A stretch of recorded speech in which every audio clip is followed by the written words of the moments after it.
друзья, меня зовут Саша Гусев. Я мальчик-гусь, я влюблен в одну страшную девочку, Сикичанку. Сикичанка бомжиха и роется на помойках, и я роюсь вместе с ней. А сегодня я расскажу вам одну историю из нашей жизни. Однажды я гулял под окнами моей девочки и решил зайти за ней. Надя! Надя!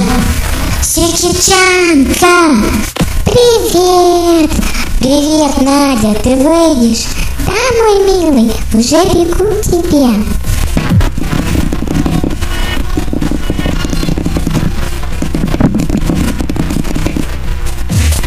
Вот я и вышла.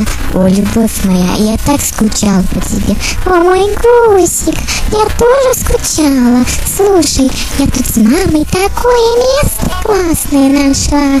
Там помойка, и мы на ней столько всего можем найти. Пойдем вместе туда пороемся. Пошли.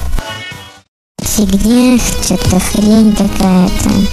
Фигня, так, тоже какая-то хренотень. А вот тут что-то интересное лежит. Черт, не могу дотянуться. Сейчас залезем поглубже. Ого, вот это находка. Надо обрадовать Надю. Надя, милая, иди скорее сюда. Я тут такое нашел. Что, мой миленький гусенок? Зырь, кусок мяса. Во, мажора, а ты погляди. Мясо просрочено всего на 2 месяца, а они его выбросили. Подумаешь, оно зеленое немного и серое. Жрать-то его можно.